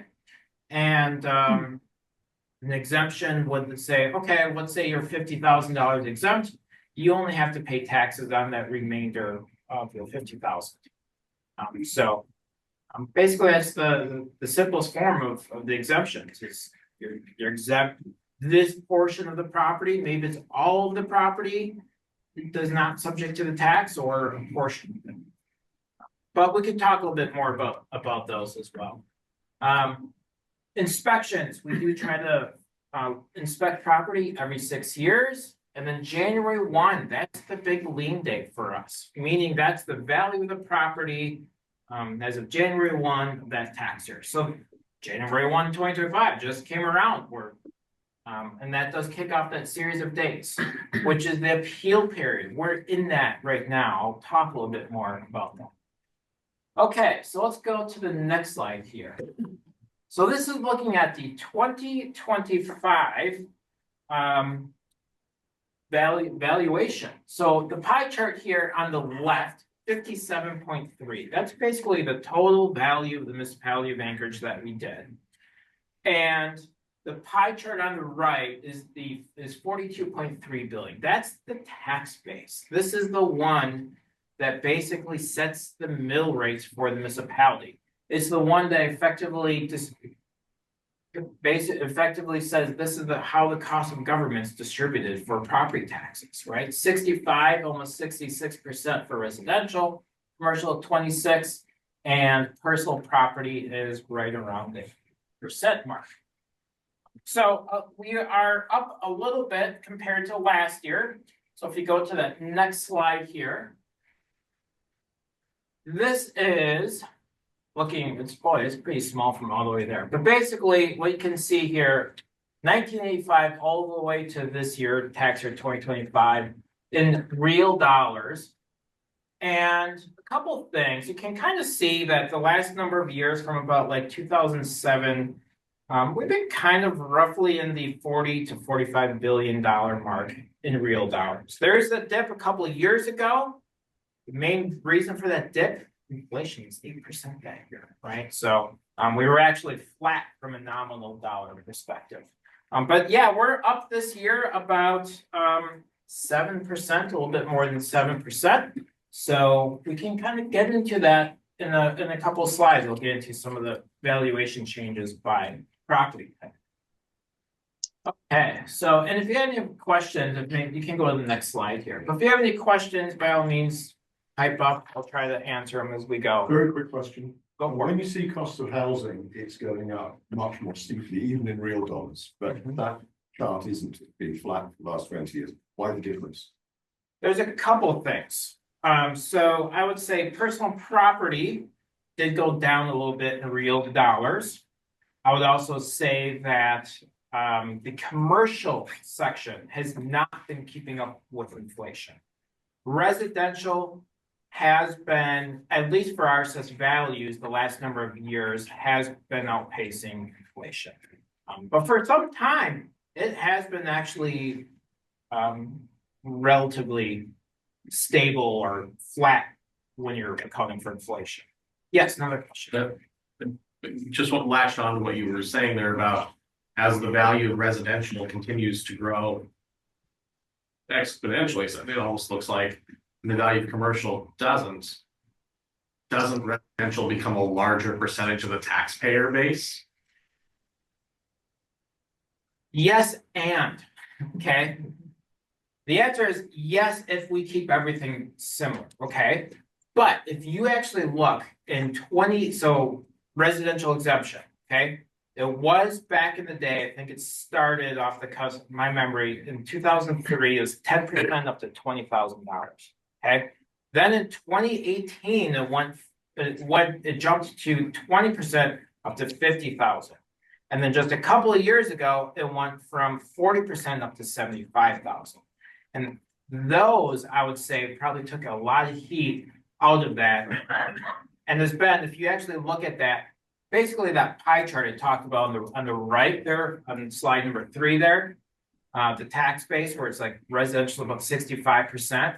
It was kind of residential was kind of going up and up and up a little bit, and then that exemption increased and drops back down. If that makes sense. It feels like properties have gone up more than $30,000 or $40,000 since 2003 though. It's the residential exemption. So I'm talking the residential exemption was 10% up to 20,000. I mean, the value that the residential exemption had in 2003 was $20,000. So yes, you exempted $20,000 of real estate from taxation. Correct. And that was the benefit to the residential taxpayer. And as the property gained in value over 20 years, the value of the exemption increased to 75,000. So you had an extra $50,000 in exemption. But homes have gone up far more than $50,000 in value over the last 20 years.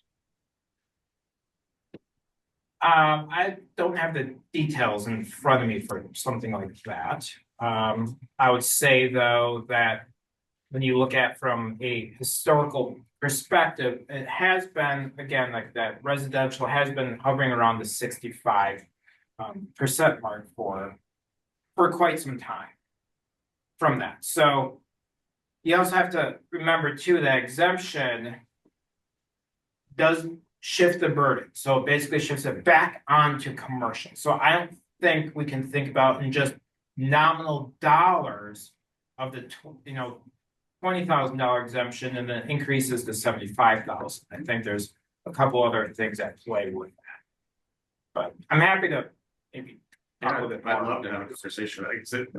What it looks like it's doing is the residential and dollar-wise on up, but the residential tax base has become far more of the tax base. And that coupled with things like the senior exemption not increase means that individuals who are homeowners that are on fixed incomes or older are seeing themselves become a larger percentage of overall payer of the tax base in Anchorage versus commercial.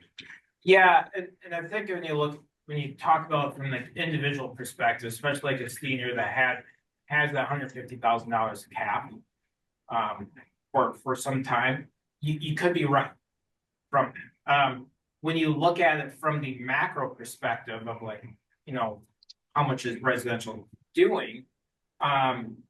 Yeah, I think it has creeped up a little bit, right? So I think back in the early 2000s, we were probably about like 64% of the entire tax base was residential. You're probably seeing now about 65, 66. So it has increased a little bit. But also keep in mind, our demographics, we're an aging population. And so we are also getting a lot more seniors becoming qualified for that senior exemption as well. So that also is probably taking some.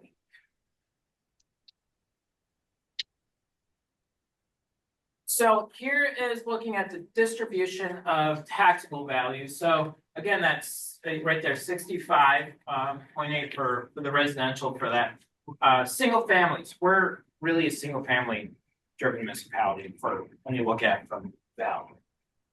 When you look at commercial, it's a little bit more even per se, but I would say the devil's in the details. Like for example, hotels.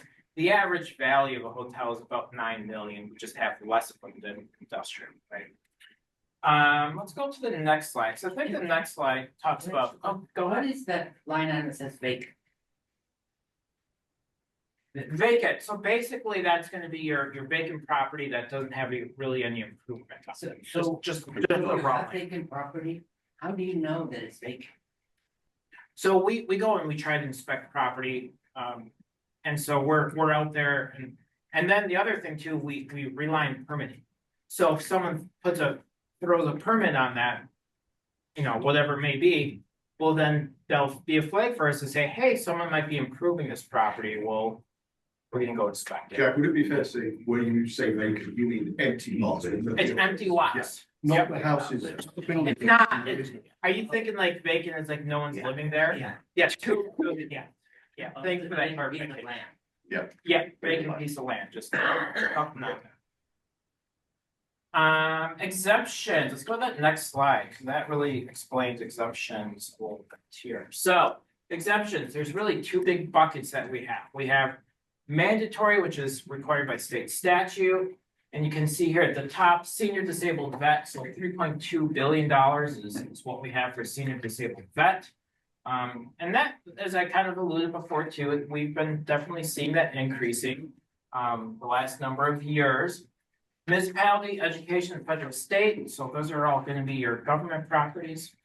And just maybe take a step back, about a quarter of our total value is exempt, right? And this is really kind of looking at the composition of where it all is. At the bottom here, you can see residential, so that we're talking about that, 40% up to $75,000. $3.7 billion this year is what we're looking at for the total exemption from that. And then there's a few others that we have too, summing to almost $15 billion of exemptions. So certainly quite a bit. Let's jump to a couple other slides. How are we doing for time here? Another 10 minutes, but we Okay. could potentially go slightly longer than this. That's fine. Okay, we can let's go to the, we'll look at the new construction. So let's go to that slide with new construction. I think the main point of this one is in real dollars, is the last number of years, I've heard it from multiple people, either we're not building enough housing, everything else. I think this is just kind of showing a similar story that our new construction, at least the taxable new construction hasn't been huge. Let's go to the next slide here. This one's looking at the average change of this year, so tax year 2025. Residential on average is up about 6.7%. Commercial is up about 5% this year. Personal property, I have a little asterisk. So personal property, we won't know the 2025 value until later this year. So let's go to the slide 11 here. Let's take a look at the value change. So single family up about 6%. Duplex, triplex up about 5.5%, and then condos. I'd say condos is the big one here, up about 15% this year. I would say at the end of the day, with condos, is that 15% increase is not market activity from the calendar year 2024. Really, at the end of the day, a lot of this is us looking at the data and us playing catch up from the last couple of years from them. So one of the sayings that assessors have is we often are chasing an upward market and we're often following a downward market. And especially because we're a non-disclosure state, sometimes we're a little behind. And I think condos we are. So if we go to the next slide here. I'm sorry, Jack, but are you saying that 15% is, if we're gonna see it on the valuations this year, but we might be making up 3 or 4 years? Catching up? Yeah, catching up. So what could be certainly happening is we're looking at the information, like for example, last year we're looking at it, our non-disclosure state, we're saying, okay, I think this is a reasonable increase, right? And so we increase and then we get a whole nother year and we go, okay, we're getting more information showing that we were low last year. We need to play some catch up. And it happened with condos this year. And it also happened with the retail section and the commercial. So it's something we try to avoid, but something that does happen. So. Do we have any,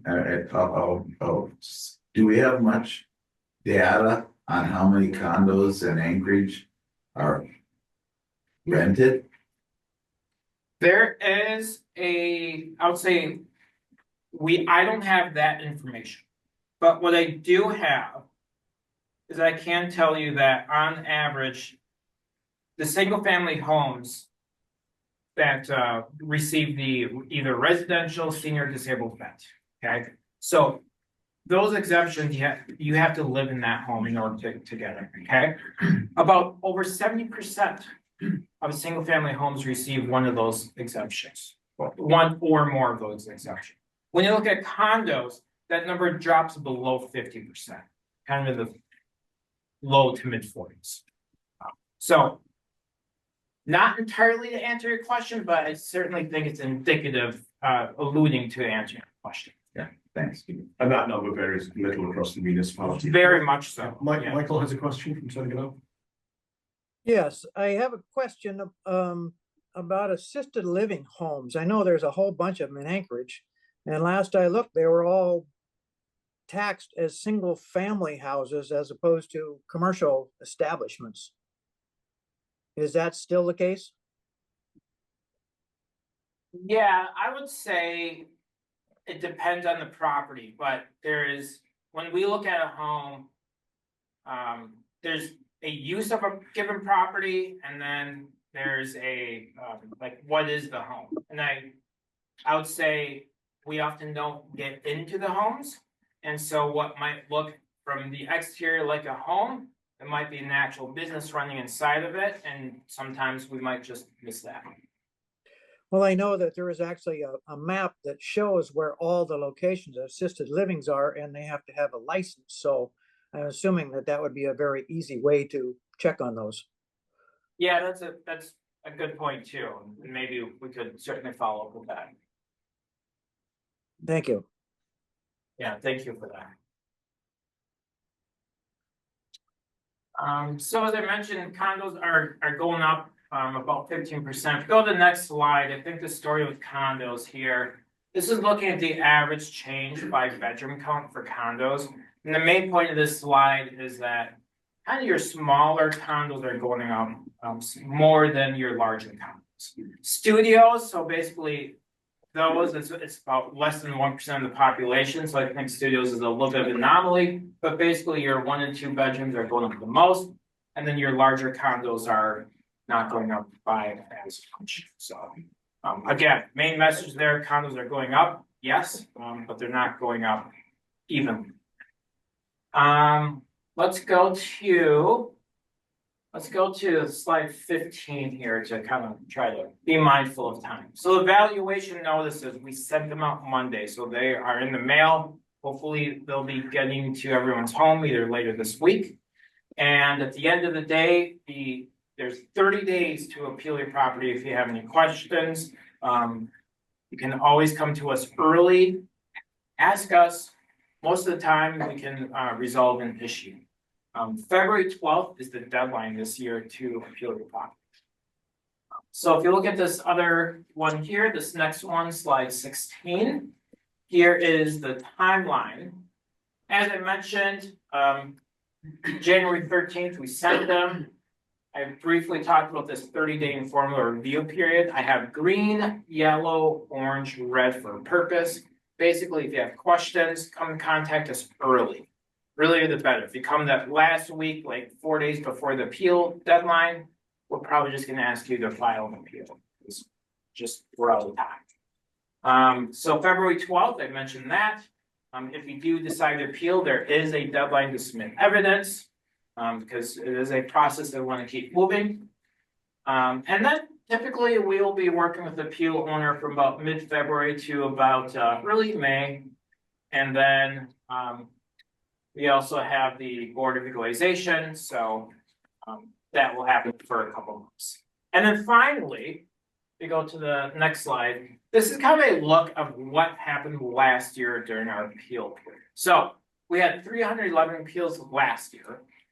And of that, 86% were resolved without going to the Board of Equalization. In other words, the property owner and the appraiser, we both agreed to a value, and the property owner signed off. I think in many ways that is, I think, a testament to us trying to not dig in our heels and really try to get to the crux of the issue. But sometimes we do agree to disagree. And you can see that there was 34 that were heard by the Board of Equalization. There were also 9 that went to the board, but unfortunately the owner failed to appear. So we usually try to keep that number low, just really let that property owner know what's going on. We do have an appeal deposit, so you can see in that middle of that donut, there's an appeal deposit. Majority get the deposit back. It's basically a little carrot, work with us, and you'll get that back. And I think that's about it. So maybe go to the last slide. There's a couple of things there you can look at. The appeal hotline, 343-6500. So I have 2 quick questions for you. One is, I know in previous years, the people who sit on the Board of Equalization are just community members. And there's been a shortage of people, volunteers previous year. Is that still a problem? that is still a problem. This may be a good audience. That'd be, yeah, I mean, I think we have, don't quote me on, but I think we have only 6 Board of Equalization members. And typically I try not to be the one that solicits that, just because I really want to try to be impartial. But at the end of the day, I would say the assembly is definitely looking for any help that they can do. For the volunteering, it's certainly a very appreciated by our. Okay, thank you. My second question was, the exemptions, if I recall correctly, there's a different deadline for exemptions for this year. I missed saying that. Usually I say that every time I go. March 15th is the deadline for the tax year 2025 exemption. So if you own a home and you live in it, hopefully you have a residential exemption, at least a residential exemption. If you're 65 or older, you could get the senior. Again, you have to, there's a few things. You have to reside in the home for 185 days. Has to be your primary place. You have to be a resident of the state of Alaska. Those are, you know, the main requirements. We have a question online first. Curious, what is a reason someone would file an appeal and be successful? Yeah, so there's multiple things. I think as that one slide showed that, you know, well over majority of the appeals, there's a resolution. And often it's going to be a couple of things. It can be maybe there's a condition issue. So someone calls and says, hey, I got water damage. It could be, I just bought my home and you have more than I have assessed for. Or maybe they bring in market information that says, I think you missed it on this one. At the end of the day, the burden of proof is on the property owner to demonstrate why we missed the mark. Another question from Alex.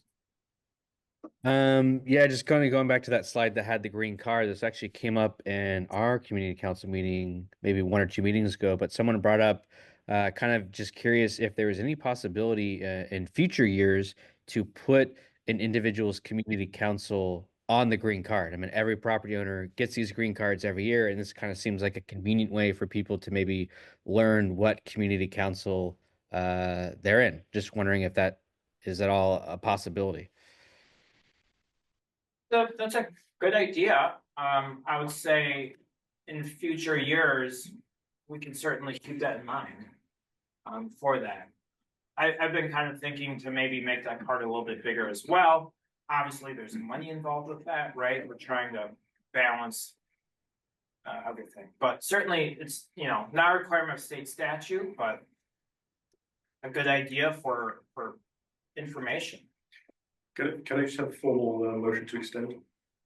I'll make a motion to extend. Thank you. Second, right. Any objection?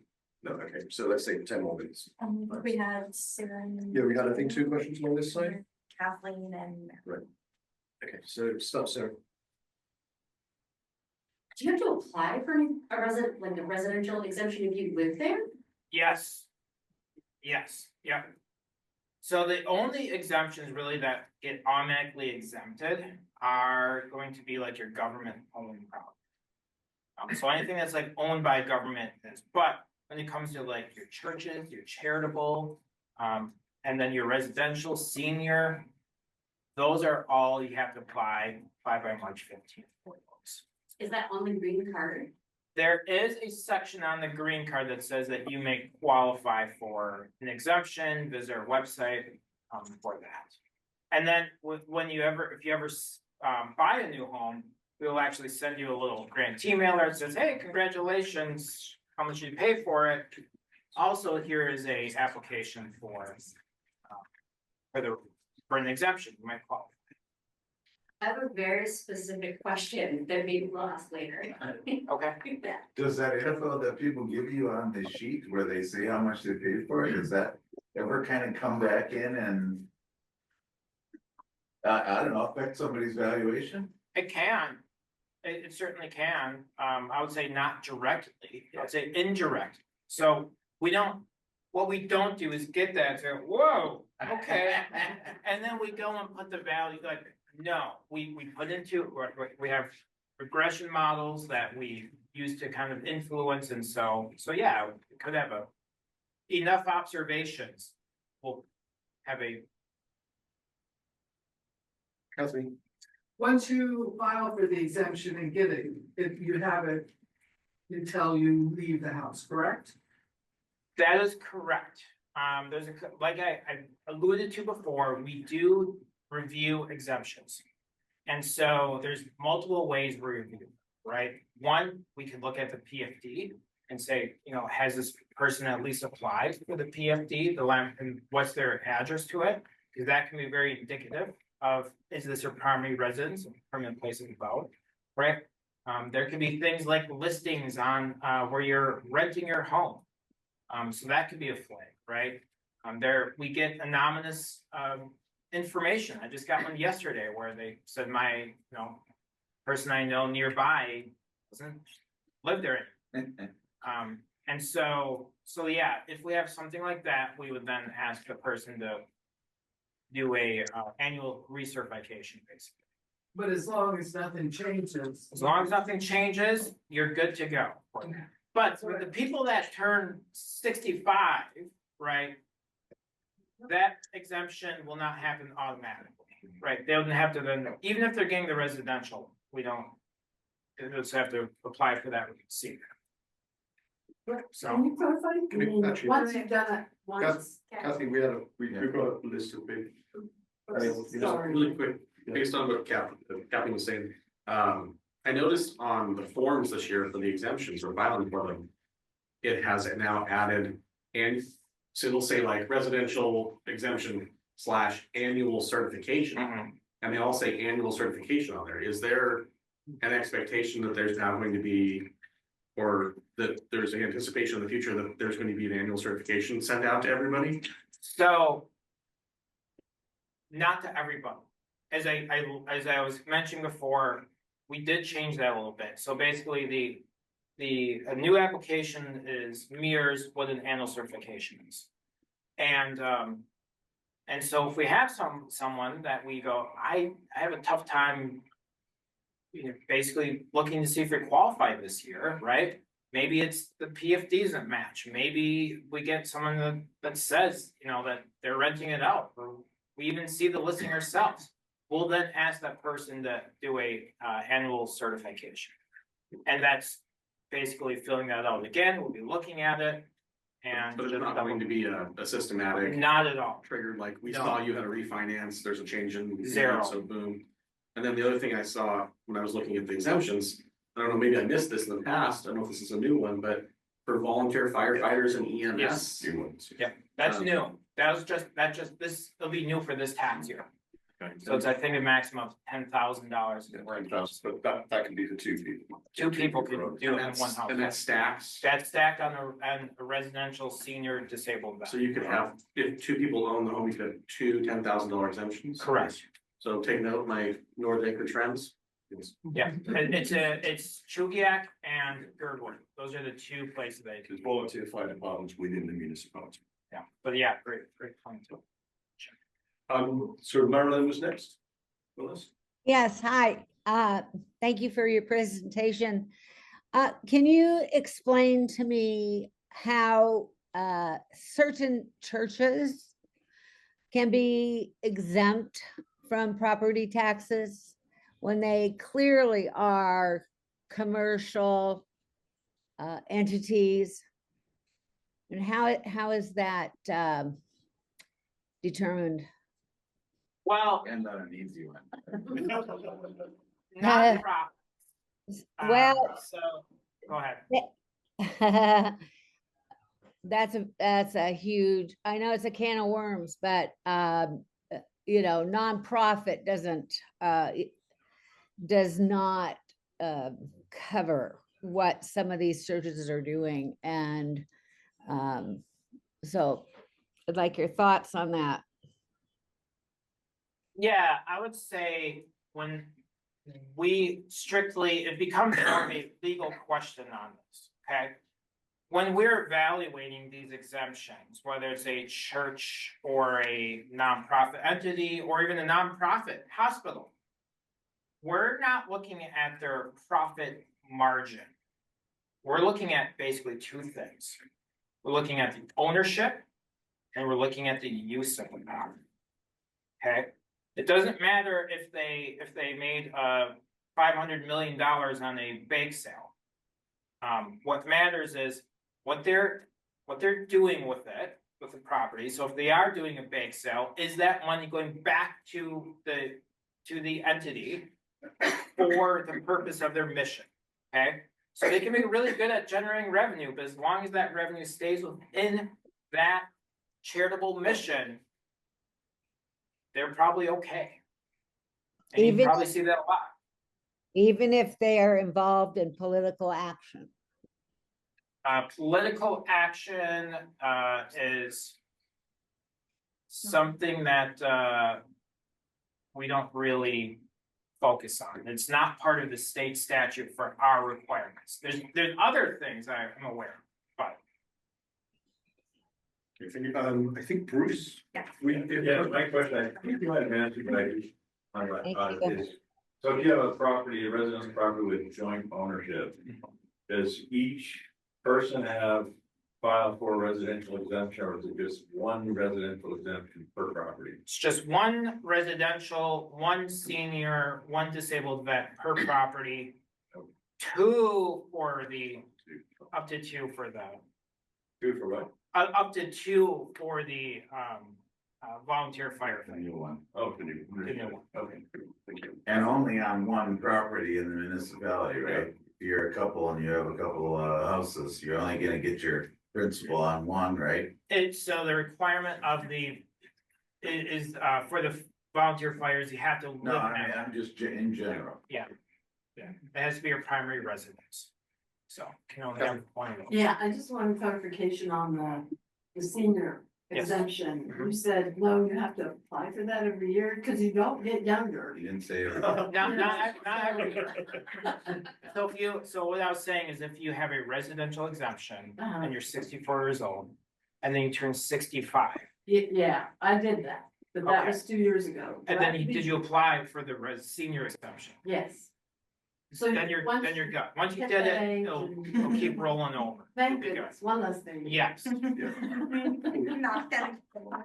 Well, I think there are circumstances if the person who has that senior exemption passes away, then there can be some issues around that. There certainly can be, because it depends on who, it goes by the person, right? And so if there's two people, you have to make sure, you know, who was on that application. And I think there was, Yeah, what we should do, we extended by 10 minutes, so let's formally adjourn now. Thank the speaker, and then I think if you've got any more questions, we can probably still take them. So can I hear a formal adjournment? Motion to adjourn. Thank you. Second. Thank you. We should just give a quick thank you and then we'll move on. really need your. I'm gonna Doing this, huh? keep the Zoom on, just stop.